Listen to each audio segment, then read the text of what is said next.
Mandalay here, bringing you the latest and greatest latex importing news. Now, for those of you that don't watch Seinfeld will probably not understand that reference, but it's fine. Okay. I'm hoping that I can do this quickly, well, first of all, I'm hoping that I don't have any issues with the recording of this. I've had a couple of issues with my phone. I'm not sure what's going on, but it's sort of just freezes up when I'm recording for too long. I try to mess around with the I guess the recording resolution and adjusting the frames of the video, and I think that's sort of fixed it, but it's still a little irritating, the fact that I have to change that up in the first place. It was previously I was able to record in the fidelity that I wanted, but now it seems like that's not the case. But anyway, I digress. Let's get into it. I was going to do top 2024 games, or at least my favorite 2024 games. I think people prefer ranked, so I'm going to go ahead and rank these, but again, it's there's definitely less games than last year on my list here, and I'll have a couple honorable mentions.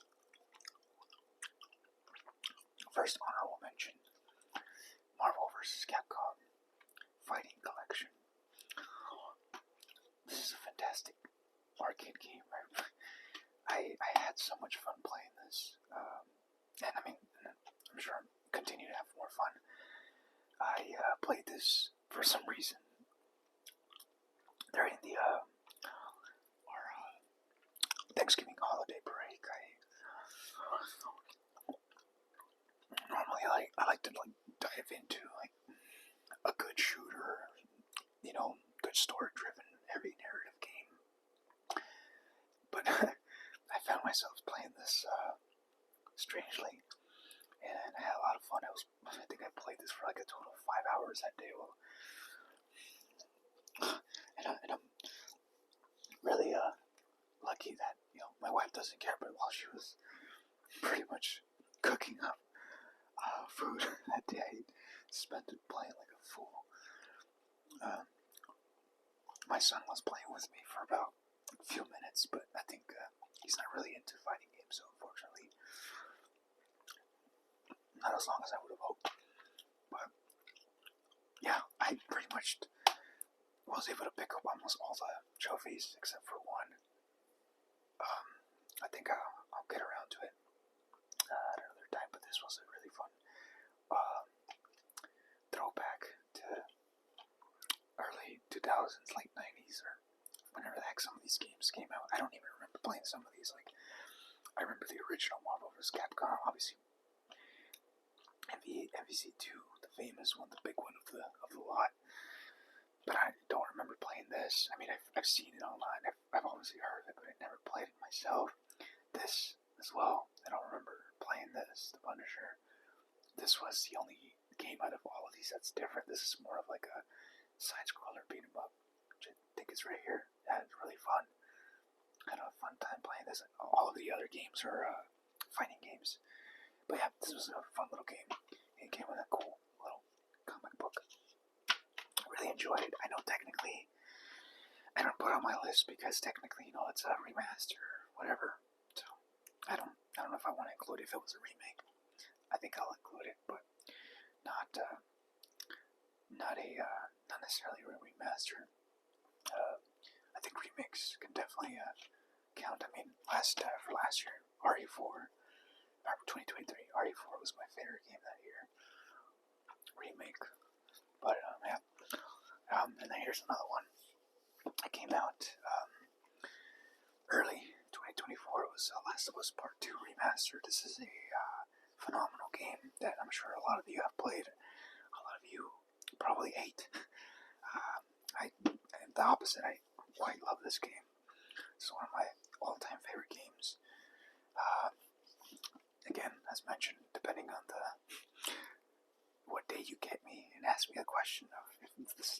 this is the best game of all time. Depending on, I may say yes, I may say part one. Hell, even the original, well, not the original, but the 2018 God of War game was also up there. Really good game. But again, it's a remastered game. I didn't know if I wanted to put it on my list, so I said, what the heck, I'll just leave it out and I'll do top 7 games instead. So that's what I'll do. Top 7 instead. And yeah, but this was a fantastic game, and I got the Wolf Edition here that comes with a bunch of little goodies. I did an unboxing for this, so yeah, definitely check that out if you haven't already. Well, yeah, let's get into it then. So I think I have about 7 games total. And quite honestly, it's probably very hard to rank these overall. I had a really great time playing all of these, so yeah, it's definitely tough. Even as I'm thinking about it now, I'm like, maybe I should move some around, but yeah, it's very, very difficult. There's definitely some, and that's one thing I try to always avoid, like recency bias. Like I'm not trying to be biased on the game that I played the most recently, but it's sometimes very tough to do, considering that I haven't played some of these in more than at this point, some of these more than 4 or 5 months ago. But yeah, and there might be some debate on my overall pick, but when I say debate, I mean more so conversations within myself. But yeah, so there's overall 7 of these. I don't have a physical copy of it, so yeah, it's gonna be Call of Duty, Black Ops 4. So yeah, Call of Duty Black Ops 4. Like I said, I don't have a physical copy of this, so I'll just have to, just using the portal to sort of kind of reference it. But yeah, great game. I don't think I can't. Well, at least I can't remember the last time I enjoyed a Call of Duty as much as this. I've played pretty much almost all the Call of Duties. I think overall, I think for the most part I played all of them. I know I haven't played World at War, Black Ops 2, and I played a little bit of Black Ops 3, but I've even played the 4th one, which is arguably my least favorite. Just the multiplayer. There's no campaign on that one, unfortunately. But yeah, Call of Duty, just in general, has always been very sort of like cozy type of game for me. It's like, as I'm sure it's for a lot of you, it's a game that you just love to play during like the holiday break or a Christmas break, etc. So it's just a fun little time. And I'm sorry about the glare. Let me just see if I can turn this off, because yeah, there you go. It's just a fun little game to play during the holiday break.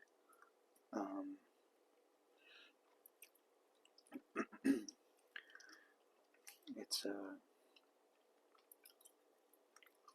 the gameplay in these Call of Duty games have always been some of my favorite. Yeah, I'm probably nostalgic for it, but Call of Duty 4 back in the day was a really, really big deal for me. It wasn't the first shooting game that I've played. The first shooting game I actually ever played, like first legit FPS, was Halo 2 on the original Xbox, which that game has a very, very special place in my heart for me, just Halo in general. Love Halo 2. Very special game. I actually never played any other Halo game besides 2 on the Xbox. I remember wanting the original Xbox back then because I wanted Halo 2, and my dad, he went above and beyond, as he always has. So Yeah, shout out to my dad.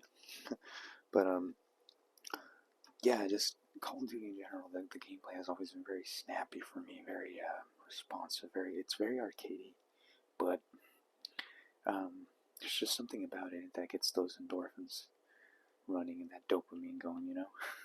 I'm sure a lot of you guys know what I'm talking about, but yeah, this year's iteration was something else for me. I thought it was quite good.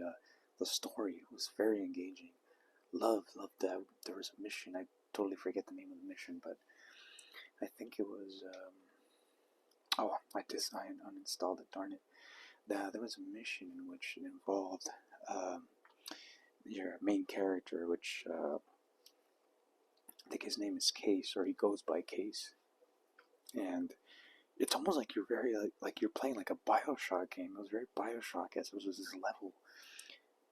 You have to go around collecting these, like, I think there were, I can't remember if there were keys or some kind of dog tag. I don't remember what it was, but you go around and collecting these 4 different keys, let's call them that, and you fight these 4 sort of bosses or mini bosses along the way as you're collecting them, or actually as you finish that level for each key. And it was just really cool. Like, it had really fast, frenetic music playing in the background, and there was this one in particular that I really enjoyed, in which you are in this. I think it's like I think the headquarters is like a CIA headquarters or office or something, and you're one of the offices here. You're looking for this key, and there's a bunch of like these mannequins around, kind of like the mannequins are in like the map Nuketown, and as you're collecting them and you're moving around finding evidence, and then in the office, these mannequins, as you turn around, they stop moving, but if you turn away from them, they come after you and they attack you. And it's very like unsettling and creepy. It's like this game has like so many, almost like it mashed a bunch of genres into one. It was very cool. I really enjoyed the gameplay and the campaign specifically. And yeah, of course, the multiplayer and zombies are always fun. Multiplayer is always a little bit of the same old, but it's always engaging. I really enjoy it. I hate this battle pass stuff that it does. Like, a bunch of kids are into this stuff. I don't get this. I don't care for all these little costumes and stuff. It's just kind of annoying to me. But I mean, hey, if you guys like it, all power to you. I mean, that definitely does look cool, but it's just like, come on, I'm not gonna pay money to look like a Squid Game character. But yeah, just overall, fantastic game.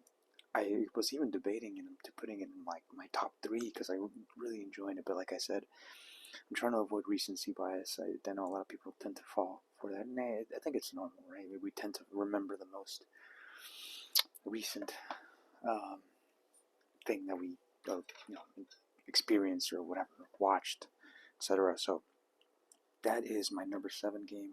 Very fun game. Absolutely love it. Yeah, I'm having a lot of fun with it. I'm still playing the multiplayer here and there. In fact, on the Portal, it's actually not bad. Ever since the update a couple months back, it's not too bad. I gotta say, the latency is not as bad. I mean, definitely you'll notice, a little bit of a dip here and there, but in general, it's actually pretty smooth. I no longer have issues as I did before. I mainly play this like later in the day when I come back from training or jiu-jitsu. I'm in bed and I'm playing it if I'm not doing this or reading a book. Mostly this. Yeah, I'm surprisingly running very well. Yeah, it's awesome. Very, very cool. I would hate to get rid of this one, but I kind of want to trade this in for the Midnight Black version. That looks incredible. I kind of want that. Like more of a traditional Sony console color palette there, or just overall color pattern, I should say, palette. But yeah, Call of Duty 6 is my number 7 game, and again, it was very close to, just very, very close to switching it off for this game here.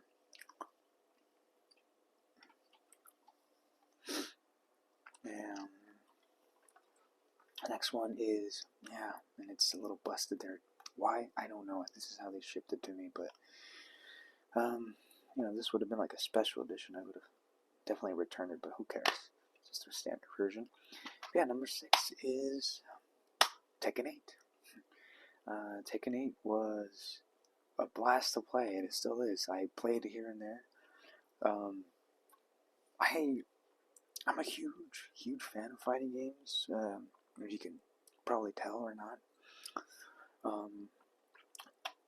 One of the reasons I guess I really enjoy DMC is because I've always liked fighting games. And the DMC games are essentially a fighting game in a 3D space and whatnot, doing combos and stuff. But I'm not particularly good at these games, or even really any fighting game. At least not anymore. I know I was when I was a little wee lad. I was very big on Soul Calibur and whatnot. Mortal Kombat. I've always loved Mortal Kombat. But yeah, I'm not very good at these. But I'm still not good at this. But this was just a blast to play. And it continues to be. They recently released the Clive DLC last month in December. Very cool character. I immediately downloaded him, played as Clive for a bit here and there, and he's awesome. Very deep gameplay. You can do some really cool things in here. Record your gameplay, and one of my favorite features that I don't know if other people talk about it as much. I know I saw it in a review once. I think it was IGN that brought it up, but one of the really cool things about this is that you can do a recording of basically a capture or save a recording of when you lost to an online opponent, and then you can essentially replay that again, kind of using AI, and it allows you to sort of figure out or fix the errors that you made on why you lost to that opponent and continue that battle and fighting that. The AI will sort of mimic the same kind of gameplay patterns or inputs that your opponent was doing at the time they beat you at the game or at the match. I think that is impressive, and I think that's something that's pretty revolutionary. I mean, I'm sure there's been other games that do it, but this game does it so well, and I would not be surprised if maybe the next Call of Duty or some other big online multiplayer game does that. If not already, you guys probably know, but that's just pretty cool the way that they're using AI in that way, in which you can basically use it as a way to practice against a person or like an arch enemy or somebody that's superior than you, or at least at that moment. Yeah, it's pretty impressive, pretty spectacular. Just overall, the amount of depth and characters. I mean, these are pretty much the same characters that you're used to. There's some fun new ones here, here and there. One of my mains, Warang. I can't even pronounce his name, but the Taekwondo guy. I've always been a Warang guy. I remember back in the day and going to Tilt. I don't know if you guys remember Tilt arcades, just going in there, seeing like all the high school and college kids playing. Oh, just you walk into the arcade and you hear the music blasting, and there's a Tekken little mini tournament going on, and it's so. And then this game has also phenomenal music. I love the music in this game. I love EDM music as it is. Give me some German techno, some trance, and some drum and bass, some house. And this game has, some of that kind of like very lively, upbeat EDM kind of dance music going on, kind of like a Dance Dance Revolution. But it's so fitting and it works so well. Graphics are great. I think it uses Unreal Engine 5. I'm not sure. I believe it does so, but it looks great, and it looks even better on a Pro. It's one of these games that I can't wait to get an OLED so I can play it on the Pro. I'm pretty sure it looks quite fantastic on that. But yeah, Tekken 8. Still not very good at it, but I really enjoy it. Enjoy playing it with my brother. He's far better at it than I am. And yeah, I'm looking forward to actually putting some more hours in. I want to get into the. I think it has kind of like an extra story mode that I haven't really touched, but I can't wait to jump into that. Yeah, number 5. Number 5 is Dragon's Dogma 2. Man, so I was really looking forward to this game. This is a game directed by the original Dragon's Dogma director, also known as the DMC 2, 3, 4, and 5 director, Hideaki Itsuno-san. I'm a big fan of his games, as you could probably tell. I love Dragon's Dogma 2. I had quite a fun time playing it. It was very nostalgic. It brought me back to 2012. Goodness me, I can't believe it's been 13 years ago. Oh goodness me, I can't believe it's been that long. I feel like a fossil. But yeah, it brought me back. The only reason that it's not higher up, it's because I don't think it did anything revolutionary. This game felt more like a remaster. I'm sorry, not remaster, a remake of the original. It was very similar to the original game. I mean, obviously, different landscape. It's much more. There's a little bit more depth, and you can explore far more than you could in the original. Obviously, a little, sort of different new enemies here and there. But despite kind of the improved graphics and gameplay mechanics, overall, and like in terms of enemy variety, not a whole lot. The action's great, of course. I mean, it's a Hideaki Itsuno game. He's known for his action and fighting games, and I think he also worked on Power Stone back in the day. It's just a fun game if you're into like RPGs in general. This is more akin to like a Western RPG, even though it's a Japanese game. Doesn't have a whole. I mean, there are some like JRPG elements here and there, but overall, more of a Westernized kind of or Western RPG kind of game. Not that that's a bad thing. I'm just trying to highlight that, just so people know. But yeah, I mean, it's Dragon's Dogma 2, but really, it's kind of like a remake. It's just interesting. It's not really, building on anything more. And there's some cutscenes here and there. And, game looks decent. I actually haven't played it on the Pro. I hear it runs far better. I kind of want to try it again on the Pro. I don't know if I'll do a whole run of it, but definitely play a little bit of what of New Game Plus after I completed it. Platinum this game as well. And yeah, this is Dragon's Dogma 2 fun JRPG. It's got some also very surprising kind of deep mechanics, I guess you can call them, and it's got just very interesting ways, similar to the first one, where if you don't complete, or if you complete certain parts of the story, you can't access any more of the some of the side quests and so on. And if you perform certain actions and towards some of the NPC characters, you no longer see them, etc. Things like that. It's got this really cool forging mechanic. You can forge items. Sometimes you forge the exact same item again in certain cases. But yeah, I'm sure some of you that are into RPGs know about just overall what I'm talking about. Overall, just RPGs in general. But yeah, fun game. I recommend it if you're into RPGs.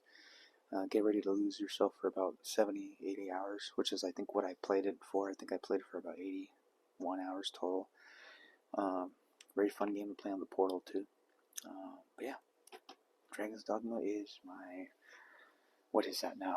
Goodness, I'm losing count. My number 5 game in my top 5. Alright, so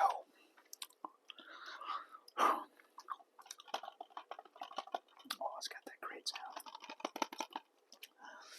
Number 4, the one, the only, Stellar Blade with Eve.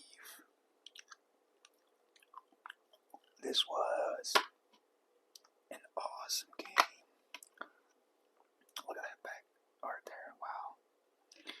Yeah, this was a fun, capital F-U-N, fun game. I had a blast playing Stellar Blade. This is, it reminds me a lot of staying home during the summer. I hurt my, I might have mentioned in the video, but I tore my long head of my right bicep, and I was sort of out of commission, out of doing any physical activity for a couple weeks, month or so, and pretty much just stayed home in between workouts because I think I was able to still do like squats and lunges and stuff, but for the most part, I did a lot of playing of this game. Yeah, it's a very PS2-esque game, very nostalgic and very reminiscent of games of that era of just character action games, combat heavy. The story in this game is somewhat non-existent. Voice acting, I thought it was okay. I know a lot of people crap on it, but I honestly thought the voice acting was fairly decent. Like, it's not, it's not The Last of Us or, I don't know, Red Dead Redemption 2, but it was decent. It did its purpose. Really, really enjoyed just the gameplay and the mechanics. It's definitely, as much as I loved it, it's definitely not up to speed. I know some probably might roll their eyes as I say this, but it's not up to my speed in terms of like a Bayonetta or a DMC. It's still not as tight as I would want it to be. It's still good. It's still tight, but it's just, I think it's just like a step or two behind those games. It's got a lot of Soulsborne elements in here too, like when you save, or you go to a resting stop to level up your character or add skills or whatever. Like the enemies respawn, and it can be very challenging on the harder difficulties. But yeah, it's just such a PS2-esque game. I really, really enjoy it. And I'm sure a lot of you have out there a bunch of degenerates playing around with changing the outfits for Eve and whatnot. I know this, when I played this game, my wife would be in the living room and she'd be like, "What the heck are you doing? Why are you switching the outfits?" Like, no. It's part of the game. It's for research purposes. But it's such a great game. Very good. I mean, I think I would have rated it much higher if it was like, if there was a little bit more variety in the gameplay. I think you're pretty much stuck with the same weapon. You're able to do, like, you get to some sections where the game almost becomes like a survival horror almost, and you got like a third-person shooting going on.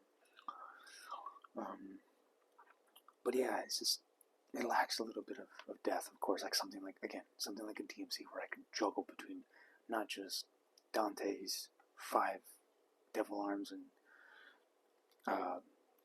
what is it, devil arms and the swords, juggling, with the Cavalier, the motorcycle, and busting out Cerberus and whatnot, back to Rebellion, etc.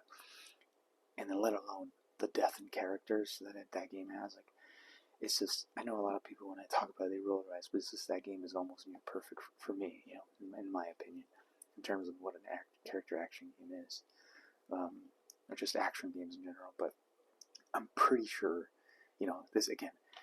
this is Shift Up's game, first actual game. I believe prior to this they did like mobile games. So I'm pretty sure when they release the second game, the inevitable second game, it's going to be far more expensive. Like, we probably won't see that until like 2030 or something at this point, but I am fairly certain that we're going to be seeing a return of Eve and just far more depth in like the gameplay mechanics in terms of weapons and so on. So yeah, can't wait for that.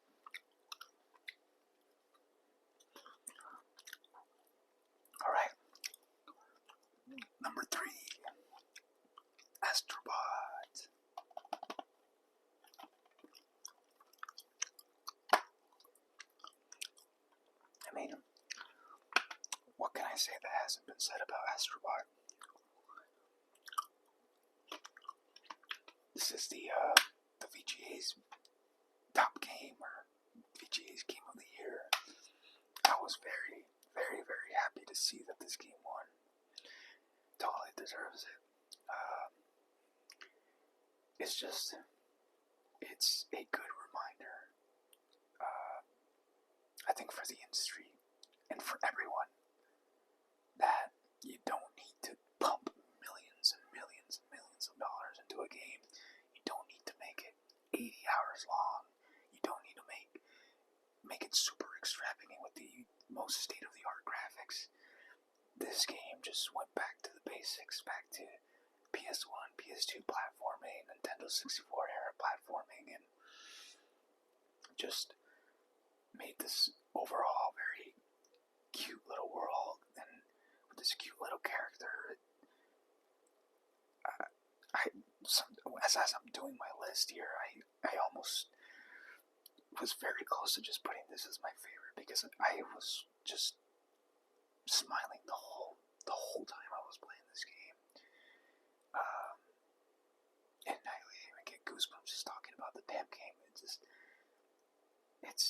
I'm just really glad that a game like this was still able to be greenlit and released by Sony, because I see, the state of the industry nowadays, where things are just taking way too long to make, and are pumping in millions of dollars on these darn games, and it's like, why? Why are we doing this? Like, I understand, the industry overall as a whole has grown. It is, at the end of the day, an industry, right? It's there to make money. These companies like Sony, Nintendo, Microsoft, Sega, you name it, are in there to make money. But in terms of like the creativity side of the business, the fact that these studios are being sort of forced into making these live service games sometimes, and in some cases these guys don't even want to make things like this, or even in cases like Sony recently, where they canceled The Last of Us multiplayer, which I was so bummed about, because I'm sure it would have been great, but just because it didn't fit the live service model, you could probably tell I'm a little upset and passionate about this overall. It's just a little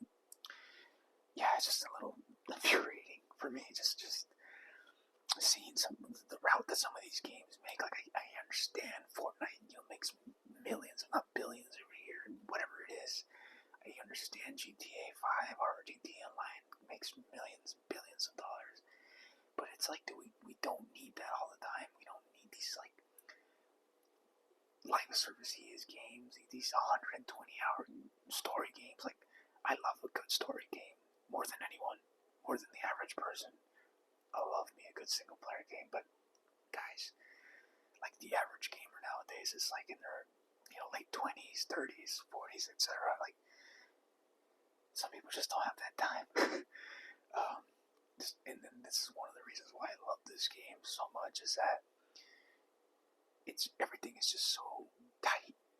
In terms of the gameplay, the story that's there, because overall there's really not a whole lot of story, right? But just overall, the worlds that you jump, the little Astrobot guy jumps around to, is just the amount of the vast environments that you basically traverse. I forget where you start off, but I think there's about 6 different planets, and within each, or I'm sorry, 6 different universes or galaxies, and within them, there's several different little planets, and then these other side planets that you can go to unlock different characters, or not characters, but unlock different little bots. I'm not gonna spoil who's in the game and who's not, but my favorite video game character of all time is in here. And I was just beyond just ecstatic just seeing them there, because I didn't even know they were there. This is just a love letter to video games, to PlayStation as a brand, to just overall, if you love video games, you grew up on platformers like most people did, you're gonna have a really fun time playing this. My son was playing this with me for a few hours as well. Unfortunately, he's getting older. He's a teen now, so he's kind of doing his own thing. He loses interest, but the fact that he was still able to be engaged, come back to it, and see it and play it with me for a few hours, actually more than a few hours, and that even put a larger smile on my face. I love sharing little memories like that, little entertainment stuff like that with him, so he remembers it. thankfully, yes, I made sure to go back and show him some of the great games from Ocarina of Time, Super Mario 64, etc. But yeah, this game has none of that. It only has Sony games or PlayStation brand games, very obscure ones too. Some of them that I had no idea who they were. I had to look them up, but I'm glad that I have some. Just gameplay wise, though, too, it's very fun. I can't get over that. Just how not only is it just easy to pick up and play, anybody can play it, but it's just overall fantastic. And the music in this game is great as well. Yeah, absolutely fantastic game. One of my favorite games of this year. And yeah, guys, I mean, when I originally did this list, I actually had this as my first game. But then as I'm thinking about it, I wasn't sure. So I don't know. Again, these top three from 1, 2, and 3 here, depending on what day you ask me, they'll probably be my favorite game. This is why I sometimes don't like ranking things, because I just change my mind. But Astrobot in the top 3, put it right here. Fantastic game. You haven't played it already. Also $50 too. Another thing, $50. Didn't cost a whole lot to make. A relatively small studio, about like 40, 60 people made this game. It's like, come on, we don't need this. Like, I'm tired of these 7, 8, 9 years development life cycles. And, like GTA 5. GTA 5 came out 12 years ago. 12. Why? Like, why does it take that long to make a game? Like, why are you pumping so much money into it? Like, it doesn't have to be this, like, Rockstar's awesome. They know what they're doing. I'm sure they have the market research. What the hell do I know? But it's a little infuriating. Like, we don't need these games to be so darn long. Like, you could easily pump out more games. Like, and I think even folks like Sean Layden, who I think he was a previous was he the SCI president for? I think he was just the previous SCI president. So before. Goodness, what's the guy that just left? Oh, goodness me, I forgot the guy who previously left. But I digress. Anyway, he was a previous CEO of, I believe he was the CEO for Sony Entertainment, or Interactive Entertainment, not SCI. Oh, sorry.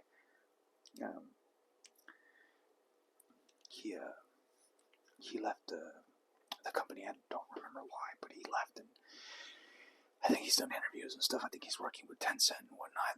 And I mean, he even says things like this. Like, I agree with him wholeheartedly. Like, it's just like, we don't need these like super long experiences. Why can't we have a game that's like 20 hours, 15 hours? Like, I think, and then a lot of people don't like that. A lot of people get upset, but I honestly think that's the vocal minority that don't like these 15-hour games. But it's like, that's why I love like the Resident Evil 2s of the world, the Resident Evil 4s, the DMCs, because they're not these like super long games, but they're very, very replayable. And Capcom is just the king at that. They know how to make a game replayable, and they do it so well. Anyway, I digress. Enough of that rambling. Let's move on. Number 2, Silent Hill 2. Silent Hill 2 is my number. Wait, I botched that. No, it's not. Sorry, not my number 2. Final Fantasy 7. Rebirth. I got in the zone here yapping, so no, I'm looking at my list that I have here. No. Number 2 is Final Fantasy 7. Rebirth. I don't know what to say about this game that hasn't been said already. A phenomenal game. I've never played I never played the original, so I don't know what to expect here. But this is a incredible game. In my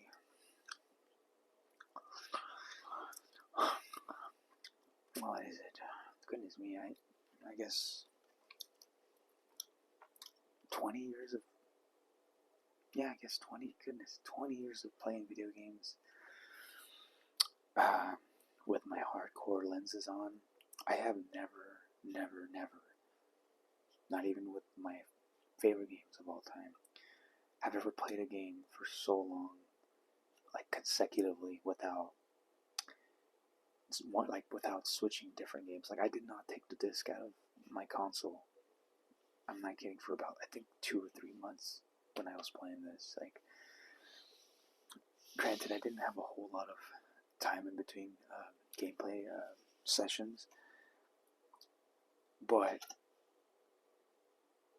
I couldn't get enough of this game. Like I was just hooked. It did a very good job at really just captivating me, pulling me in, immersing me into this world, this story of like, and it's a little distracting sometimes. It has these very like silly characters. Because I'm not really into the whole anime stuff, like the whole anime vibe. It's definitely got some of that, but they're very well written that you don't really see it a lot of the times. And even with all that aside, this game is just, like I said, I don't remember ever in 20 years of playing video games. I don't remember. And I'm saying 20 years, but it's like 20 years of me actually being like hardcore into video games. I don't remember playing a game for that long. Like I just couldn't get enough of it. I would even tell myself like, should I even? Nah. I want to play Rebirth. And should I play some FIFA? Nah, Rebirth right now. I should probably play some Rebirth. Yeah, it's just gameplay is very good. A little faster than they were than Final Fantasy VII Remake. Much more, far deeper than the first game. A bunch more characters to select from. You got this sort of like what is this, like a sync? What is it? They call it synchronizing or sync system, and which you can sync with your team, one of your party members, and you pull off really cool moves. And even the story, like the story was surprisingly well told. I'm still like confused in some certain areas. Honestly, like I'm trying to follow it, but I don't know what it is. It's just been more of a personal problem. So it's not anything negative on the game probably, but it's kind of hard for me to follow in some certain areas. I'm not too familiar with the Final Fantasy VII lore in general. So maybe I'm sure some like the old school veterans understand and pick up the lore far better than I do, but just overall fantastic game. The only reason I didn't put this as my number one, and I am sorry, I had to mention. I know it's optional, but those I had a really tough time for some odd reason. Tough time with the trophies. It's one of the trophies that you had to defeat like basically a gauntlet of bosses, and at the very end you fight. I think it's Odin that you fight. I found it extremely challenging, and I remember just looking up some ways to, the best way to do it on Reddit and so on, and I just, for the life of me, I was having so much difficulty completing that, and eventually I beat it. I picked up the platinum on the game, but I found it extremely difficult for some reason. I normally don't find gameplay stuff like this challenging, at least not for this long. I mean, I beat it. It took me about a week and a half or so. Actually, about a week total, not a week and a half, because I stopped playing for a good amount of days. I remember I got the trophy near my birthday, and I actually had gone on a trip around that time. So I remember when I came back, I was able to. And that also helps too when you sort of reset, take a break from that. You come back after a while. That always helps. Yeah, and just because of that pain, that I had, I couldn't ignore it. I had to put it as my number two. But again, any of these top three games are games of the year for me. Yeah, I really enjoyed this game. Again, I'm not a fan of. I'm not huge on Final Fantasy, but I can't remember the last time I played a game for that long, and I was so engaged in it. I just had to mention that because I thought that's something very special that not many games could do, and I'm sure many of you out there felt the same way when they played this. So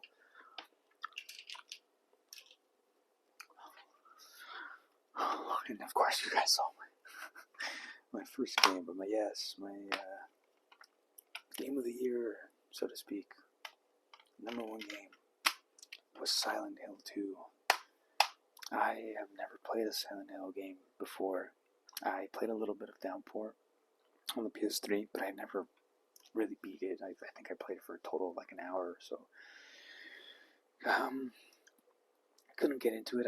I have, excuse me. Sorry. I had to sort of start my burp. I couldn't really get into it. I picked it up, I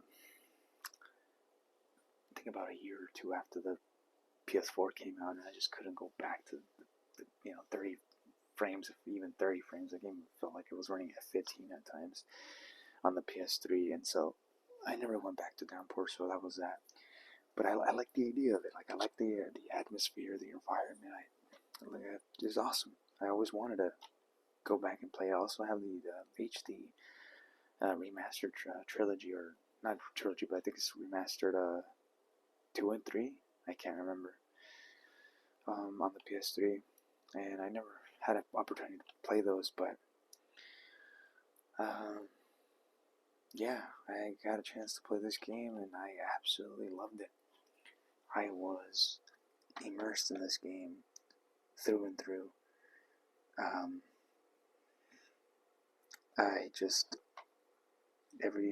I think at least once a year, a game a year, captivates me and immerses me as much as this game did. And some of the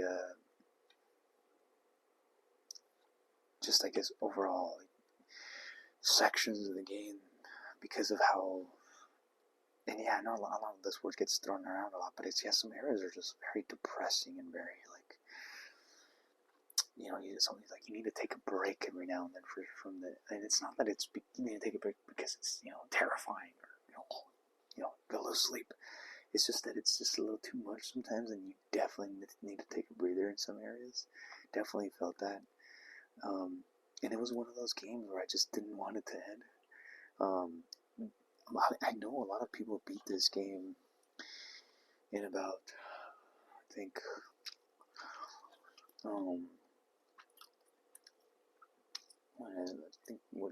15, 20 hours. But this game, in one playthrough for me, and this is me because I like to explore and make sure I'm looking for everything. And this is a good sign of me being immersed into a world, because this happened the same when I would play like a Last of Us game, or a Days Gone, or a God of War, where I was like looking at every nook and cranny, and I was just so immersed in the world, and I wanted to know more about it, read more about it, what's going on in the town, and what's going on with this character or that character. And that, to me, is always a good sign of a game that really immerses you, because there's some other games that try to do that but don't do it as well. And yeah, the gameplay, very arcadey, not the greatest. It's a little, with the sound effects, the gameplay mechanics, the shooting sounds a little silly, a little off. Doesn't sound like a real gun. It sounds like a little toy gun. But I mean, aside from that, it's pretty creepy. It doesn't have a whole lot of enemy variation, but the enemies that are there can be very unsettling, like the little mannequin legs that hide and sort of wait for you to pass by to attack you. Those sometimes will get me. Like, if you play this in a dark room with a larger TV, headphones on, or even with a good home theater system that's fairly loud, and this will definitely make you jump. And I love that. It gets the blood pumping with games. And yeah, absolutely love this game. And I also have to commend I don't know who this actor is, but this guy who plays James Sunderland is absolutely fantastic. Some of the best acting I've ever seen in a game. Very good. Just the animations themselves, I know that's more so for the studio and less of the actor, but yeah, like some of his facial animations, and just the way that he just overall just did his voice acting for the game was very believable, and it was very awkward in some areas, but also believable. Like, almost like you're listening to a depressed man, somebody that you just need to, kind of pull aside, kind of put your arm around, like, hey man, it's gonna be fine, you're gonna be all right, kind of like it's very believable in that regard. But it's a very dark story in here, one that I sort of kind of knew, with knowing how iconic the original game is, and you sort of already know a little bit of the story. Is kind of impossible, right, with this being such a big,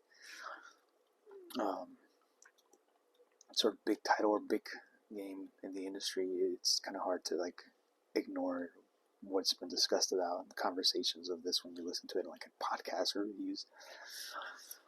But yeah, I was very skeptical also of that studio Bloober team. I didn't think they will be able to pull it off, to be honest.